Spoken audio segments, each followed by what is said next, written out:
Without any further ado, I'll hand over to Haneen Maikey, who's the director of AlQaws for sexual and gender diversity in Palestinian society. It's a real privilege and pleasure to have her in London. Haneen always manages to really inspire audiences with the work that AlQaws are doing and that Haneen is leading as director. So firstly, thank you so much for your time, Haneen, and it's over to you. Thank you. Thank you for the invitation. Actually, my best talks ever is in London, and it's always with these amazing partners, so I'm happy to be here again. Hope I will not be boring for those who already went to my talks. So how many of you know anything about AlQaws? I need to see. Okay, I'm not doing a good job, so we'll fix it in a bit. What I want to do in my 40 minutes, 30 minutes, we will see how much I need to talk, is to give you a brief introduction and history about AlQaws. Then I will explain or introduce, share with you the three main different intersections we work within and, for my opinion, actually impact our politics. We'll end it with some kind of new analysis about pinkwashing and its impact on local communities rather about international communities, right? So AlQaws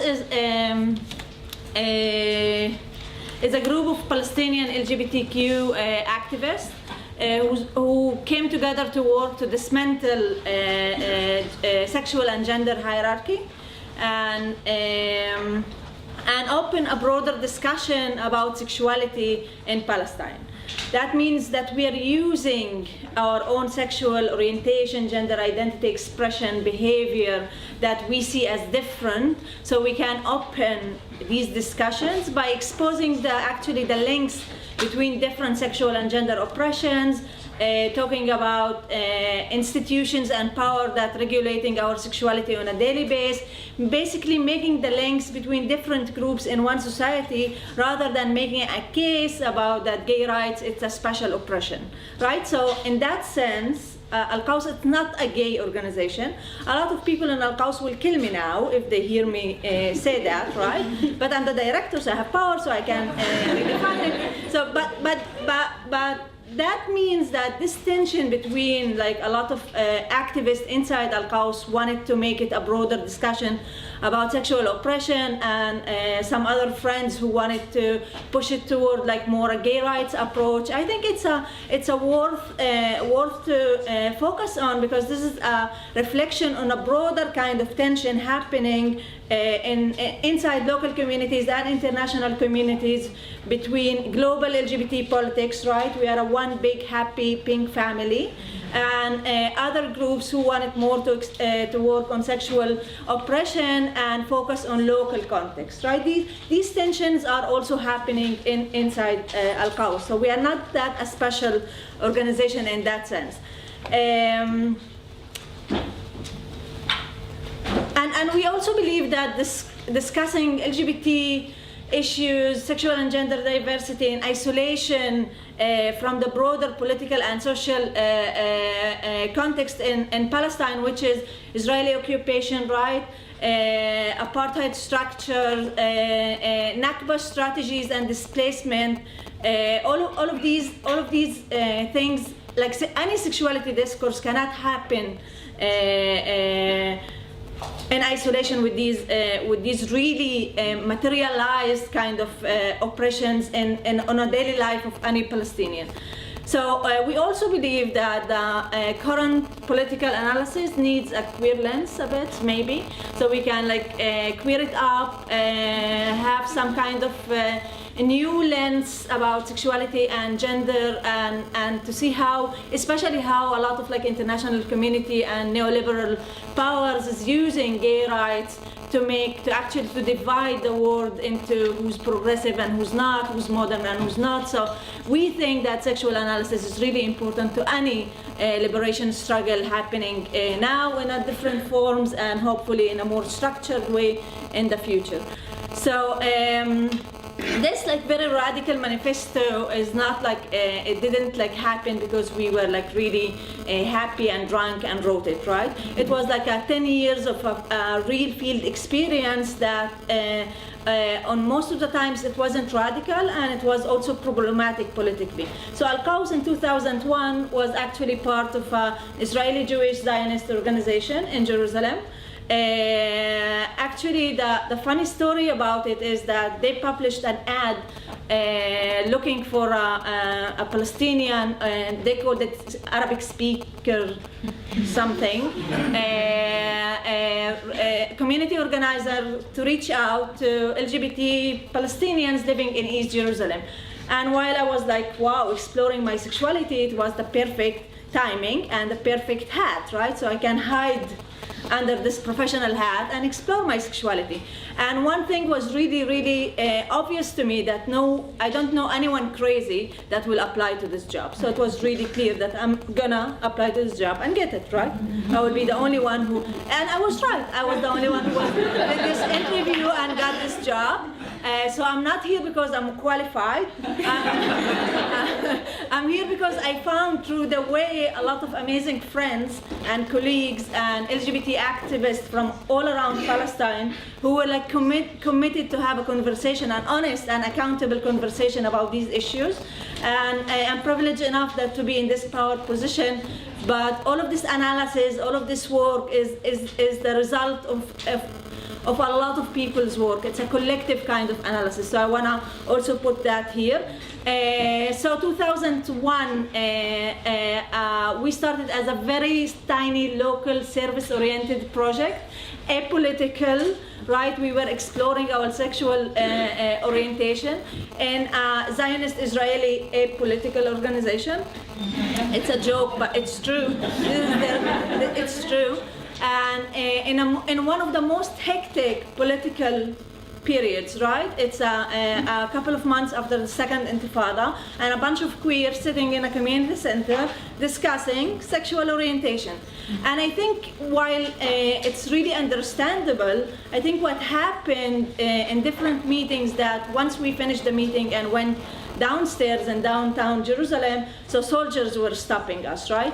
Friends who came from the West Bank, back then the apartheid wall was not that close, so people can like somehow get in, so people will not be able to come. So all of these like political situation was coming in, imposing itself into these discussions, and it was really hard to ignore. And what we did is just to contain it, work with it, and see how we can be queers in Palestine and what that means to be queer in Palestine and Palestinian queer, right? All of these like questions were really, really tense. Of course, like being in this situation, we started to feel and see how colonizer-colonized basically dynamics started to reproduce itself in terms of what language we can use, right? We couldn't use occupation because this like apolitical Jewish Zionist organization could not allow us to use occupation, or funding, or PR, or a lot of things. And in 2005, we decided that the best thing to do is to just split and separate from the Jerusalem Open House.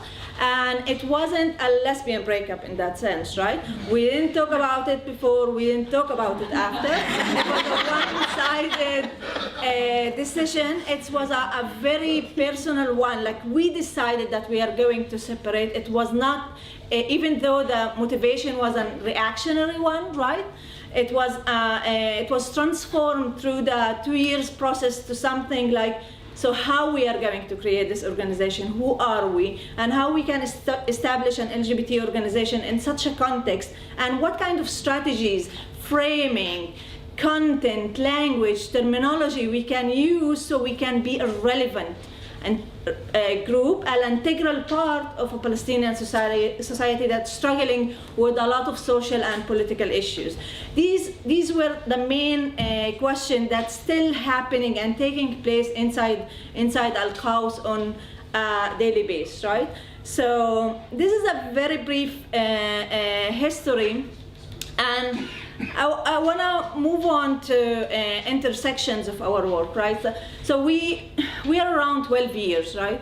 It's really funny because friends from organization in Ramallah had a lunch with someone, and this someone said, "Can you believe maybe these people will create their organizations in a bit?" And she was like laughing. Yes, they've been around 12 years. So a lot of people like you don't know anything about AlQaws. Also, a lot of people back home don't know anything about AlQaws.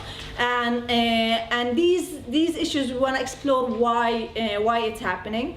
So basically, LGBT organizing in Palestine is happening within 3 major hegemonies, powers, intersections, and a lot of our analysis evolved from actually dealing with it, sometimes resisting, sometimes consciously, sometimes unconsciously, sometimes because we felt it and we had a direct impact, sometimes because we read and had different interactions. So the first major power is sexuality in Palestine, right? There is no sexuality in Palestine. I'm joking, there is a lot of sexuality in Palestine. But we are a society that facilitates a very harsh, tough taboo on sexuality, right? We don't discuss sexuality. Actually, I don't discuss anything with my family. That's not about only sexuality, but we don't discuss sexuality. And the only one who talks about sexuality is my grandmother, because she's old enough to be not a sexual human being, right? So she can discuss sexuality, but no one else discusses sexuality. And so we started to ask ourselves, so how we are going to discuss homosexuality in a society that doesn't discuss sexuality? Maybe we have the responsibility, first of all, to situate this homosexuality, sexual and gender diversity in a broader discussion about sexuality. And from within, we can talk about different groups, orientation, diversity. So this is why AlQaws is talking about these sexual and gender oppressions, opening a broader discussion about sexuality rather than focusing on gay rights.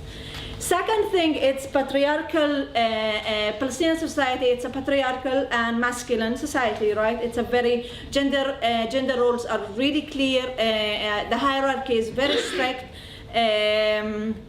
heteronormativity, right? It's not a unique case about the Palestinian society, but it's very, it takes different forms and it's really visible.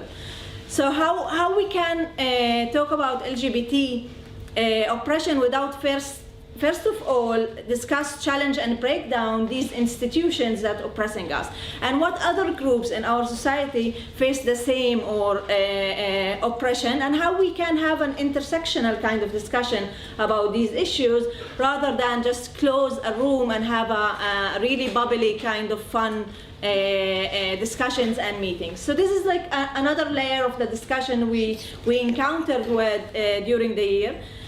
The third one is the family. Like in Palestine, the family unit, the extended family, the collective unit, it's more valued than the individual, right? It's a very kind of really visible kind of structure. Family, like most of the queer people we work with and are part of this effort, are not like living alone. They don't have the opportunity to live outside of their own immediate families and surrounding, right?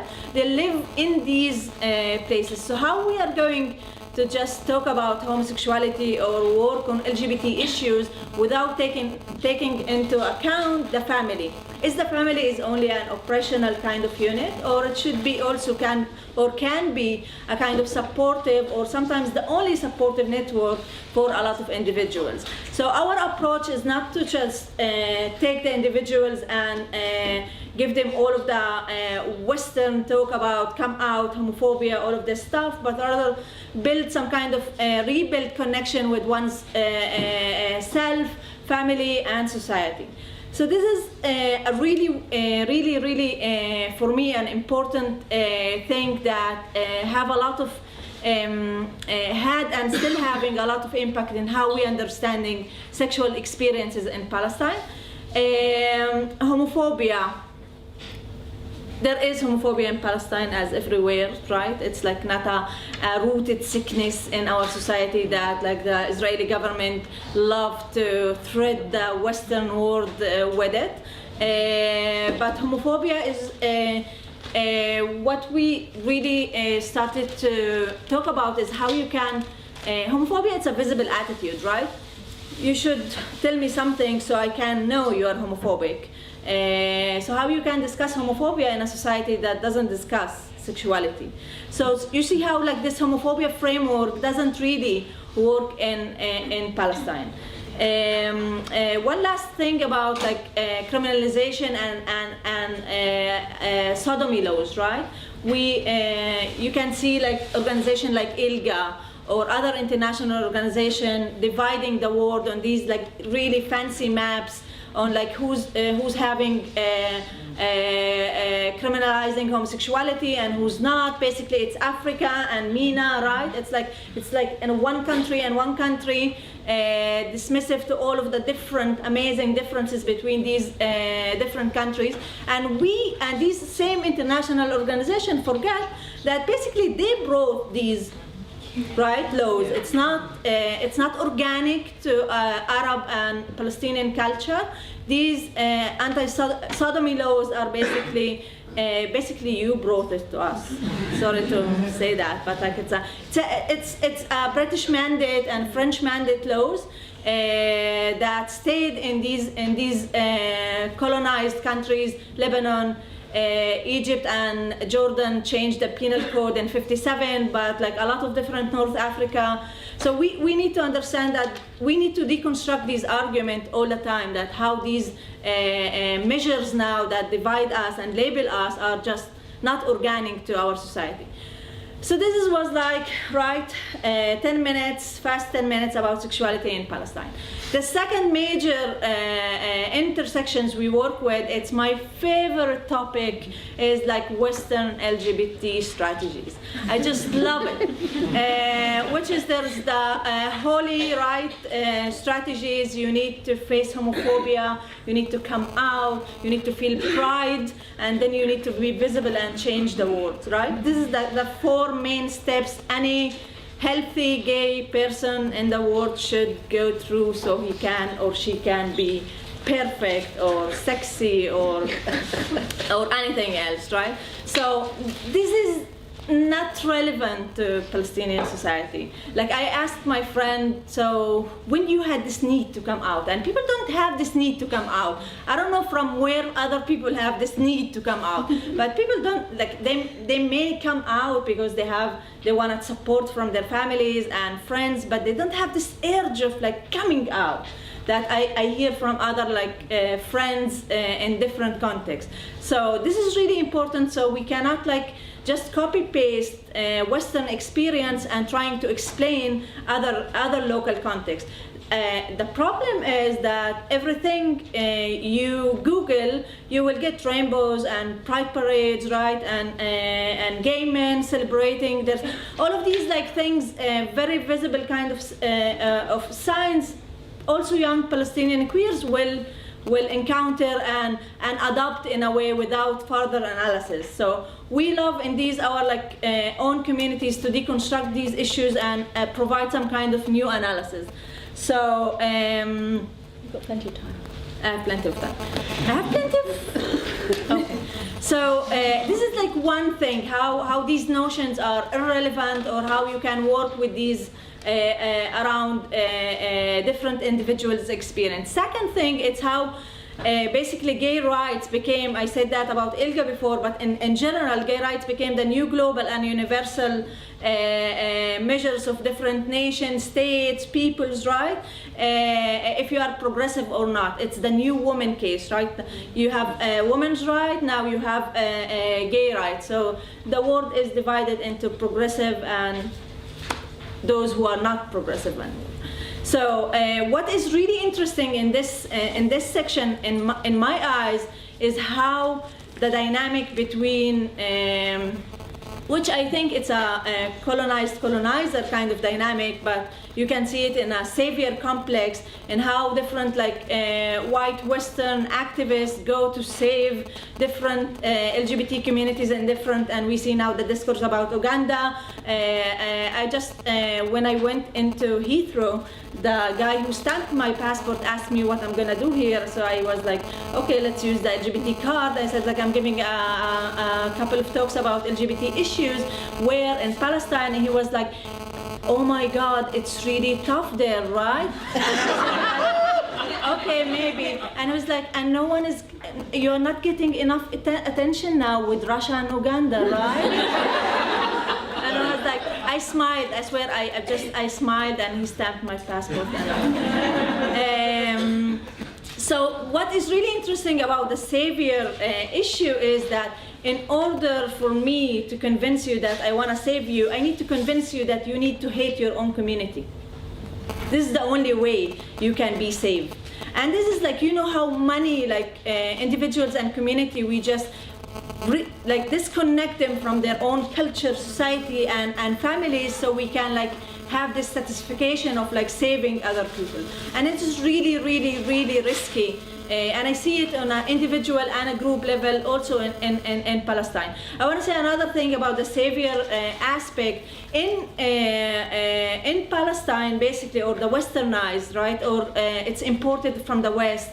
In Palestine, this other or West in general, it could be also Israel, right? And sometimes it could be other different groups inside Palestine. So no matter who I am, every time I talk about sexuality, people will think I live in Haifa, right?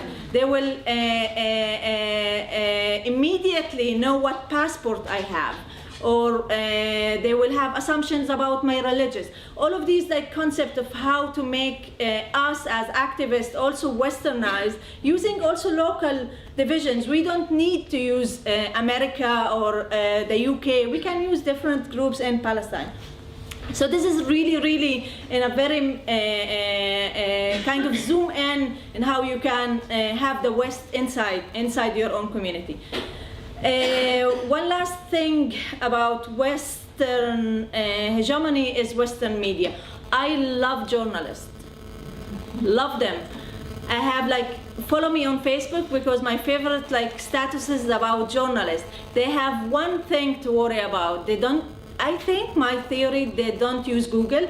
They don't even have browser on their computers because they don't do gay Palestine on Google. And because if they do, they could decide it's not that a unique topic, right? Because everyone else wrote about it already, and it's the same story. So the same story is right? It's a victim, a Palestinian gay victim, that this journalists want to save by writing and quoting him. Sometimes they get really exotic, so they will have his Israeli boyfriend and the club and sex life and hint on these things. Sometimes they get more political, so they will have these fantasy stories about queer Palestinians crossing so they can be hugged by the Israeli lovers, and apparently there is the secret pink doors in the wall. So only queers can see it, according to journalists and media. So I don't reply to media inquiries anymore, so you can see how we have a good relationship. So this was the second major intersections, right? The third one is, of course, the Israeli occupation and colonized Palestine. So this is not a lecture about the Israeli occupation, but I want to introduce to you how we dealt with these issues on a daily basis, what kind of strategies we worked with so we can decolonize some kind of aspects that were impacting us. One thing is that since we began, we had a friend of mine did attending on this event, and someone told her something like, do you have groups in Ramallah? You don't have any groups in Ramallah, right? And since the beginning, people from the West Bank were an integral part of the leadership of AlQaws, groups, initiatives, leadership, board members, So it's really, we are actually the only Palestinian organization working in historical Palestine, which is something that I only discovered a couple of months ago. So what that means to be committed to work in such context? From the beginning, we saw that AlQaws spaces would be the only spaces that Palestinians from different parts, like from 48, holding the Israeli citizenship, or West Bank, or East Jerusalem would meet. And from the beginning, we started to understand that this is a very risky kind of, because we started to hear language of us and them. So you in 48 will have more freedom. Or will say, so you were killed, any of your friends were killed. All of these like internalized kind of propaganda, pinkwashing things were like started to reproduce in our meeting, and we tackled this from the beginning. Like we work on redefining who's Palestinian and who's not. And of course, this is only proof that Palestinian queers are occupation and colonization doesn't distinguish between queer and non-queer, and we also internalize the division, which is a very strong Zionist strategy and tactic happening in the last 70 years, that making the narrative that this land was with no people, right? We were a bunch of Christians, Muslim, Druze, West Bankers, Bedouin, but we are not Palestinians. So this erasing history and identity, it's also happening and internalized inside the queer community. So we are working hard on these issues all the time. And I think this decolonization kind of strategy of making, redefining who's Palestinian, it's very powerful. And one thing that we are trying to redefine in our daily work is that we work in separate parts of Palestine, actually divided by imposed checkpoints, 8 meters high, apartheid wall, borders, right? All of these things. So how you can build a community that can be also work on a local kind of leadership aspect, but have also a national kind of strong leadership, with the understanding that these borders are impacting our own life, but on the other hand, build a community above borders. So how you can like live and imagine some kind of a one Palestine, using the queer kind of analysis. On the other hand, it's illegal for me to be there, and it's illegal for my friend to come there. So it's really a really interesting dance all the time between how you can build one organization that is divided by real, harsh borders, that dividing your own families to limiting your mobility. So all of these things are like, we are talking about it all the time and inside our groups. The third one is anti-normalization policies. AlQaws doesn't cooperate, work, answer emails to people who doesn't have any clear position on occupation, apartheid, and I think also very important to mention Jewish supremacy. These three things, if you don't have any clear position, we don't work with you. And we don't see ourselves as the educator of our colonizer. We refuse this kind of normalization. Is a familiar concept. Cool. So, and it's really important, normalization, because we live basically inside sometimes context and a network that there's a lot of also Israeli organization or Western organization that expect us to work with each other, or sometimes funding that. So we don't work with any organization that have condition on us working with other Israeli organizations. One last thing about this, it's pinkwashing. I started to hate pinkwashing so much last year, but now I'm reconnecting with the concept, and it's only my personal issues, so we'll not share it with you. Anyway, pinkwashing, I was using this so I can find the paragraph. So pinkwashing is a PR campaign, right? It's familiar, PR campaign funded and coordinated by the Israeli government in cooperation with a lot of Israeli, US-based right-wing Zionist organizations, and pinkwashing uses gay rights to promote a progressive image, progressive, liberal, fun, fabulous image of Israel. And this campaign actually aims to divert attention from Israel's war crime and violation of international law. So they will actually make you believe they are a gay haven, so you can forget that they are occupying other people. It's really simple, right? But it's not. The history of pinkwashing: 2005, Israel government launched a big branding Israel campaign. In 2007, 2 years after they added the gay rights thing into the campaign. It's a millions campaign, right? It's $millions of dollars campaign. It's a huge campaign. It's not like a team of 2 people who's working on it. It's a very kind of a lot of agencies, big agencies in the US leading the big campaign. So we need to understand it's a big big campaign. And I remember like the first attempt of pinkwashing was already in 2002. Like when the Israeli government, the Foreign Affairs Ministry sent email to all of the LGBT Israeli groups inviting them to a free video, PR video, so they can like distribute it in one of the big San Francisco events. So it was back then a very kind of organized campaign till it was like also formally a government decision. But like you can go to pinkwatchingisrael.com, .net, .org, .com, okay, and you can like go to pinkwashing website and have a lot of information about like tactics, strategies, campaigns. But what I'm interested in lately is to just start talking about the logic behind pinkwashing.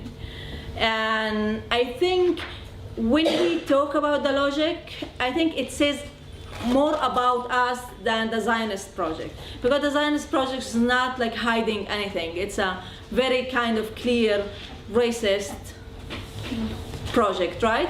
So I think there are 3 main logics behind pinkwashing. One is the colonial, it's a colonial strategy. It's based on actually emphasizing how Israel is fun and fabulous. But this is like, I don't think this is the center of the whole argument and the whole campaign. What this campaign aims basically is to dehumanize and undermine the Palestinian people and Arabs in general, and promoting them as homophobic, barbaric, and backward. This is the important part of the pinkwashing, not the first one. And I think it's really, so you can now, our relationship, it's not a colonizer-colonized anymore. It's about you progressive and I'm killing my gays. So this is like rebuilding some kind of new dynamic and letting me forget that I'm colonized even, right? And we will see now how Palestinian queers also internalizing this aspect. The second logic, it's a racist and Islamophobic analysis and campaign. And actually I see it as pinkwashing. It's a very powerful mean of making Zionism, which is ethnic, which is ideology, which is racist, right, more appealing to gay people. And I think in particular to those who already adopted some kind of racist and anti-Arab message to their own view of progressiveness. So pinkwashing is not only promotes a kind of racist fictions about Palestinians to the world, but it also relies on the fact that racism and Islamophobia already exist in this room. and in other gay communities. So it says a lot more about us. So like pinkwashing strategy makers are so smart because they know how people think. So we need to talk about ourselves too in the process of deconstructing this whole why gay community is so much hugging the Israeli campaigns of gay people coming to their like international pride parades. We need to ask these questions all the time about us. The third like notion or logic, like pinkwashing is based on gay rights and Western framework. It's basically selling again that the reinforcing the isolation of gay identity from other identities, and in a way conceals the structural inequalities and injustice that make certain bodies, which is Jewish bodies, more acceptable and more valued than other bodies, right? And it's actually saying that there is no, pinkwashing had to use gay rights, so to talk with a lot of gay people, right? Because this is why we need to deconstruct this like Western hegemony and gay rights approach, because this is like a lot of oppression is happening in the name of these narrow single politics kind of approach. And pinkwashing, it's heavily relying on this. And also like pinkwashing, which is a very sexualized kind of project, right? Talking about sexuality a lot, and it make us forget that basically there's a lot of regulation on sexuality inside the Israeli law, right? The entry and citizenship emergency law that prevent Palestinians who living in 67 and 48 to get together if they are married. Jewish Orthodox communities that have campaigns on gender separation in buses, or a lot of other. If you are Jewish Israeli and you want to marry, you need to convert in Orthodox way so you can get married. So all of these regulations on sexuality are happening inside free sexuality Israel. So we need also to have analysis about these issues.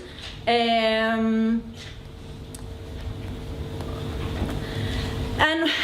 two main points about the local impact, right? It's happening like a lot of foreigners coming to sandy beaches, Tel Aviv, having fun, going away.